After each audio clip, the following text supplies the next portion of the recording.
Sa umagang ito mga kapatid, ibigay natin ang presensya sa ating Panginoon. Amen. Isubmit lahat natin ang mga bumabagabag sa ating mga kaisipan.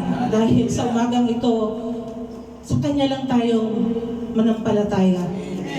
Sabi nga sa aklat, ako ang Panginoon ng lahat ng tao.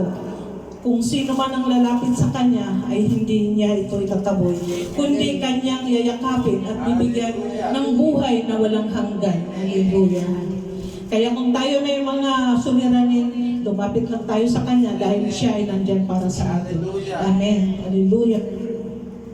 Si Yahweh, ang Diyos ng lahat ng tao, walang bagay na mahirap para sa Kanya.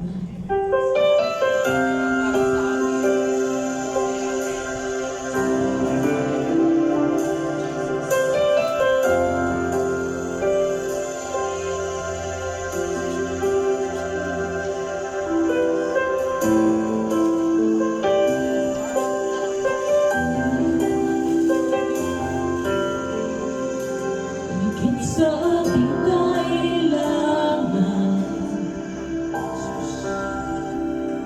higit sa aking karanasan,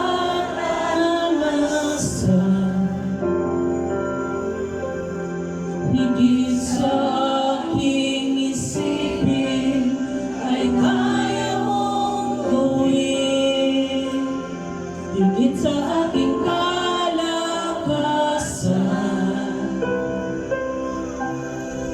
Minsan ay hindi na kulang,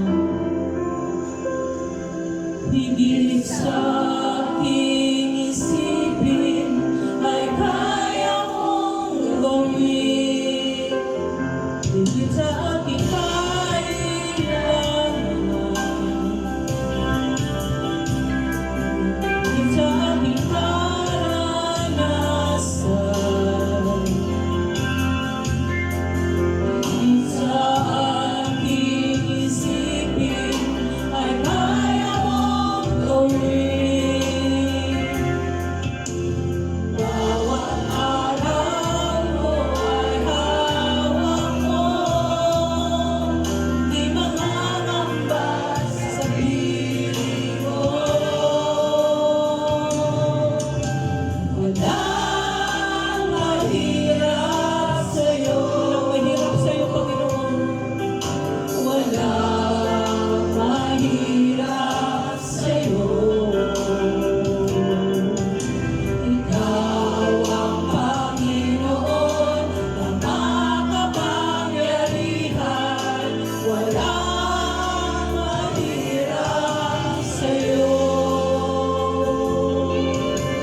Walang mahirap sa ating Panginoon basta tayo sumunod lang at mananampalataya.